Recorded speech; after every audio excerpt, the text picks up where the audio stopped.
Today we'll be talking about the art of self-discipline.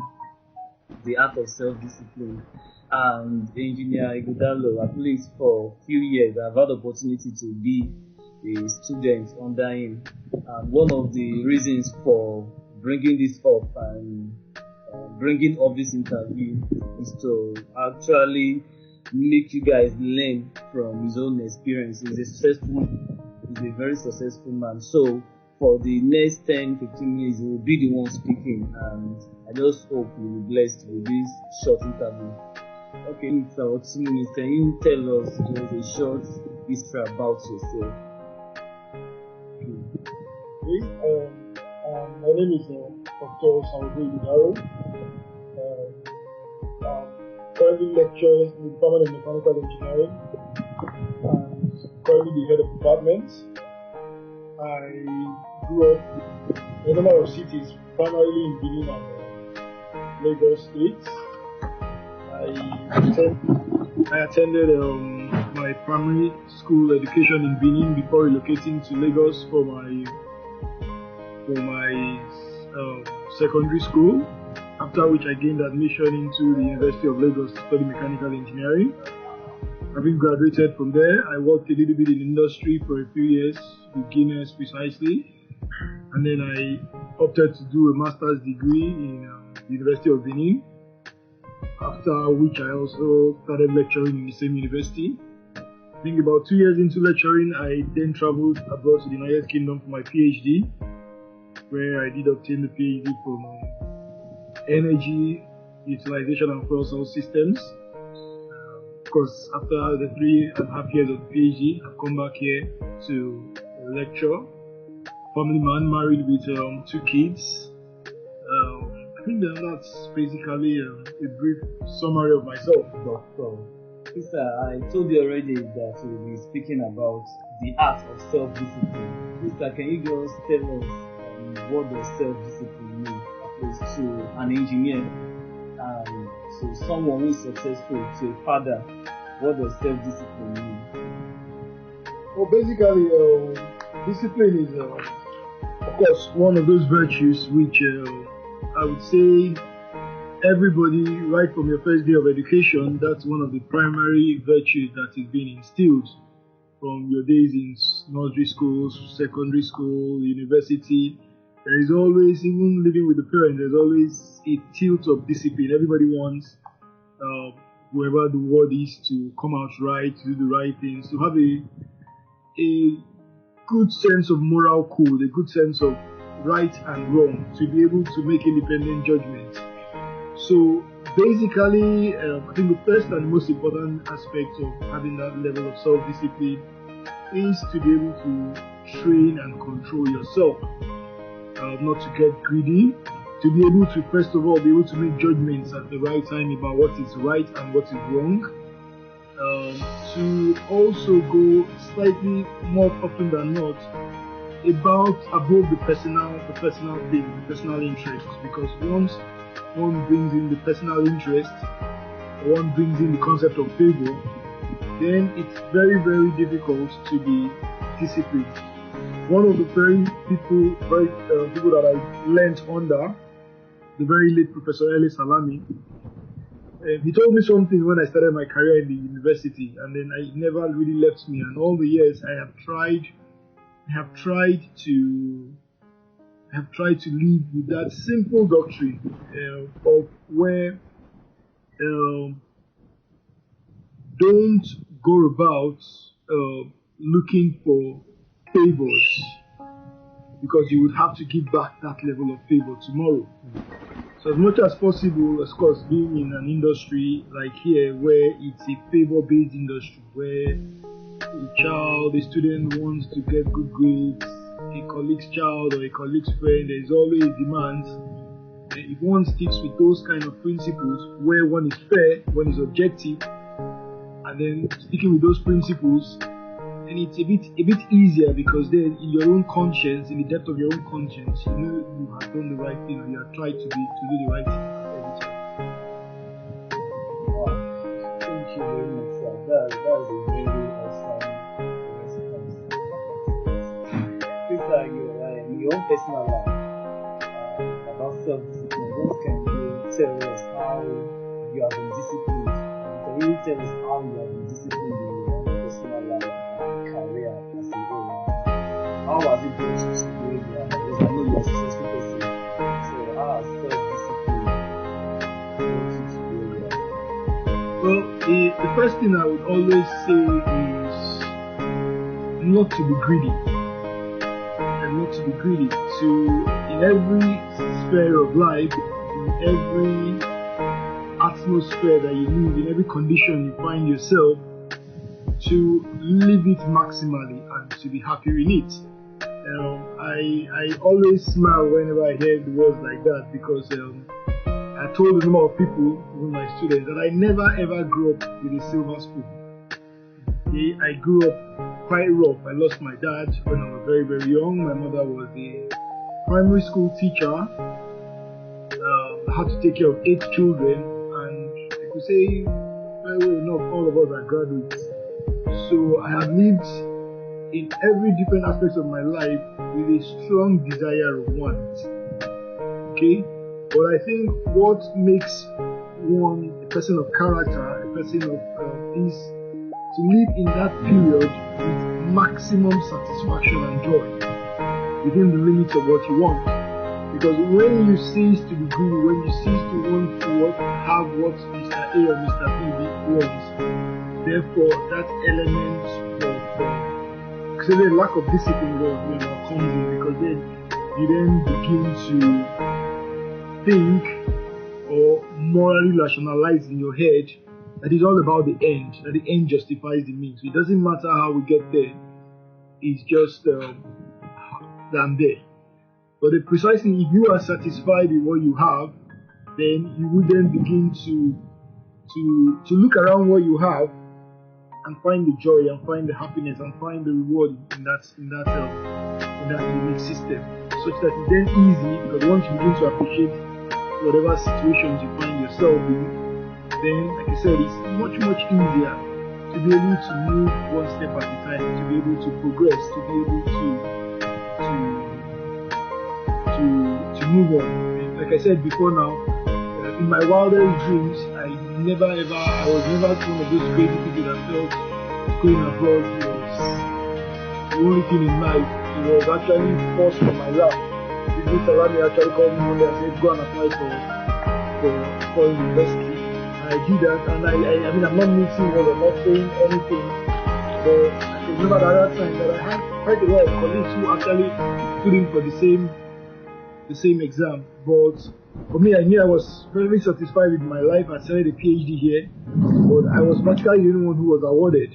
So it's just you could say, I mean, I have lots of examples like this in different scenarios, but it's more or less just being able to leave that situation you find yourself and live it well and maximally.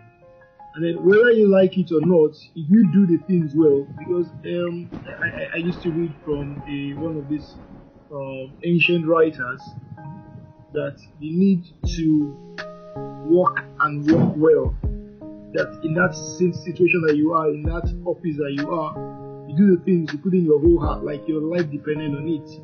You consider, you don't, of course, in this office that we do, there's a lot of people, a lot of things affecting different people. But then, if you carry out the approach that there is a life, there is a story, there is family around this paper, around this name, then your approach would normally be different. And I used to tell my colleagues, sometimes I see the way they react with maybe when students come to ask for something or to get them to do some paperwork for them, that you are only behaving like this because you don't know the personality of that person. If that person sits down and tell you about his problems, his family, complexities of life, you won't carry on like this. You won't ask him to get out of your office. So if you take that approach, like enjoying the moment, enjoying what you do, and that's one thing I think I really like. I try to enjoy, or put that atmosphere to enjoy whatever situations I find myself in. And because of that, it's so easy. It's something that you look forward to. Many people have told me before, why didn't I had opportunities before I even came here to work in, say, class lectures. I had opportunities if I wanted to stay back in the UK. But for me, it wasn't about the so-called affluence or the so-called prestige that comes with, oh, he's there in the West, he's there. But it was about what I would find my happiness in, what I would enjoy doing. And I realized that this is one of the things I really enjoy doing. There was no need to give it up because of what people say or what people will perceive about your personality. So I think that's really the key to living that life, that diligence, to find joy in whatever you do, and then you live it to the maximum. Really, you mentioned this thing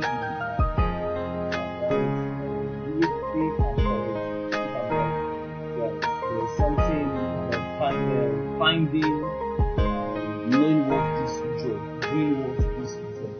How do you discover that? That's one thing that gives you joy. That's one thing that gives you happiness. How can we discover that? You might not know it at the very beginning, which is the truth, because nobody has of course, you might have an aptitude. Okay, I think I like doing this. It's different, but you might not know it at the very beginning. But when you get in it, okay, then it's easy to realize immediately that yes, there's this satisfaction. But then also, what I also tell people is that, if you ask almost everybody now, they might all tell you that, okay, what I think will give me joy is if I relocate to America or relocate to Canada. Okay, that's not going to happen overnight. Okay? So obviously, I personally think that you can find that niche, you can find that joy in whatever you are doing. So even within the big ambience of this, okay, maybe this is not really what I want to do, the pay is bad, the atmosphere is rubbish. You can find something, to go on, you can find something to look out for. And then when you then identify that thing, then if I read somewhere one time and it struck me so well that your work has to be a prayer. And I think it has to be a prayer. And that I think it is in that joy, in that thing that you like doing, that is the best way to pray. Somebody once wrote that Jesus was a perfect carpenter because he could pray while working. He could turn that carpentry into an act of prayer. Okay, so it is when you can then offer up that work, when you can then, and you could say, how I put it, you could then begin to see God in that thing that you do, then it's easier, far easier to find that joy, to find that level of commitment, to move up one step, to be able to achieve and be happy in doing what you want to do. So thank you, sir. Until I can until I can make my work. Like this, that last clause, I don't, because of our audience, maybe at least can you come back to it because they are from different backgrounds. Oh yes, everybody. I think everybody in whatever context, in whatever religion prays. Yeah, so it's easy to understand what prayer is. But then I have read a couple of things, and what is really prayer? What is really prayer? In fact, one of the basic things I've read about the simple definition of prayer is lifting up your heart and your mind to God. Okay, so if I can walk well, yeah. So if I can walk well, if I can do the things well, if I can do it not because of necessarily of a reward, not because somebody, a boss is looking at me, or not because somebody is rating me, like the first 6 months they're trying to see how you can put it, but if at every moment of day, if there when I'm alone, when I'm not alone, when I'm at home, when it has to do with work, I am working with that intention of doing it well. Because obviously, and like I said, everybody comes from a religious from background, and then you realize that there is need to offer up the best to whatever forms of religiosity that you believe, to give the best. Okay? So if I work with that intention of giving the best, irrespective of who and what is a reward, then it becomes a prayer, because that is really what prayer is all about. It's not about the voicing, it's about the action. Thank you very much. We need to get new perspectives to this topic of self-discipline. Please, lastly, can I just ask one more question, sir? Okay, of course. So I noticed that in this part of the world, the young people, what we want is, okay, many of us want to travel abroad, and even among the students, there are many of them that they are into fraud. So what can you say about that? What are the causes? Is it that because we found that many of them are even intelligent, the intelligent people. Many of them are graduates, many of them are intelligent, many of them are from, some of them are even from rich homes. So I don't really know why. Why do many young people engage in internet frauds? Because I have a little bit of background in philosophies, political sciences, I have always asked myself the question why. So that's the philosopher's most important question. And you don't blame these people at all, and I never do that. Because if you understand where they are coming from, there is a lot of poverty in the land. There is a lot of uncertainties about the futures in this part. Because people are coming out, there are no jobs, society doesn't care for you, things are getting worse, and then there is no fallback plan. Okay? And because there is no fallback plan, then you can then see from that person's perspective that I need to be able to create that buffer for myself and my immediate family. Okay, we don't have a social welfare system here. So if you understand them from that perspective, then it's easier to understand where they might be coming from. There was a time where I used to even tell my students that it is strange, but there seems to be, the way the country is going, that there seems to be creating that atmosphere for moral justification to be corrupt. I used to use that word a lot, and I explained myself. Because there was a time people were not being paid salaries for 10 months. This same man has to meet his obligations. He needs to pay his house rent, he needs to feed his family, he needs to transport himself, he needs to pay for school, he needs to take care of his aged parents. Therefore, there is no source of money coming in, and these things don't stop. Okay? And because of that, we could then say that there is a moral justification for that man to be corrupt, to take care of his basic needs. So if you look at it from that perspective, like I say, you can understand a little bit where this culture is coming from. And then I also remember back then when I was in Europe, there was a particular case that I was following about a case of a theft in Italy of some young men that went to a supermarket to steal, and they were arrested. And the case went to court, and they kept on losing at different lower courts until they got to the Supreme Court because some lawyers were interested in the case. And they took the matter up to the Supreme Court. And then the Supreme Court acquitted these men. And what was the reason? It struck me so well then. The reason why they acquitted them, that if a man is hungry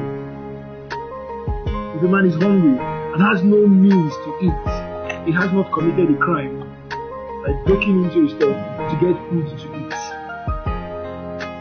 So if you take that to the perspective of what we have in the country, you can then understand. I'm not justifying what they do. Yes, so don't get me wrong.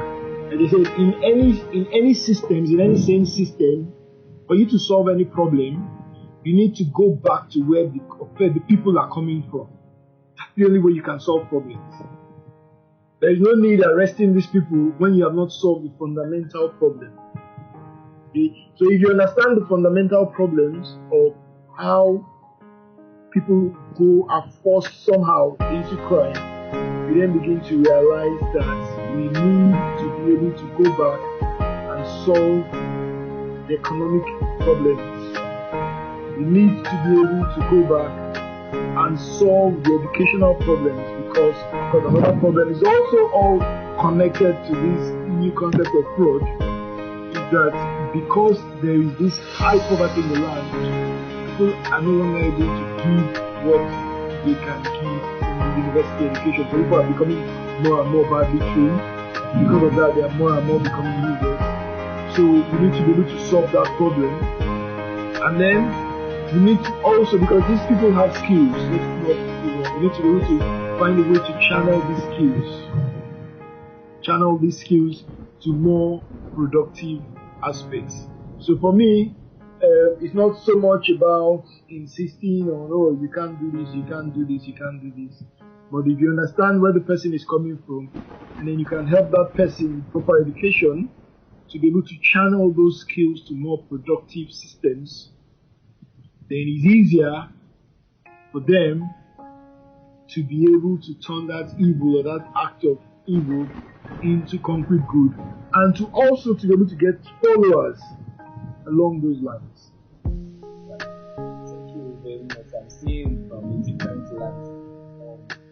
Please, finally, what advice can you give to young people? I'm a young man myself. Young people, at least from, let's say, young teenagers and youths, young people together. Yeah, I mean, I'll say it's quite easy. Identify what you think you are good at. Identify, because now we have a population of about 400 million. That's an endless market that I always tell people.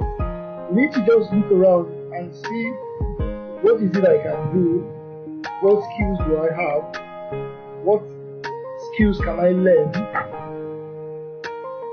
that I can sell. I can use to sell myself, I can use to sell my skills. So once I can identify that, then you develop more of those skills. I'm not saying neglect every other thing, but gone are the days where we begin to sing that it's important that the only thing that matters is make a first class or make a 2-1 or study this engineering or study this medicine or study this. Yeah, those things are good, but as we are beginning to realize, they don't put food on the table.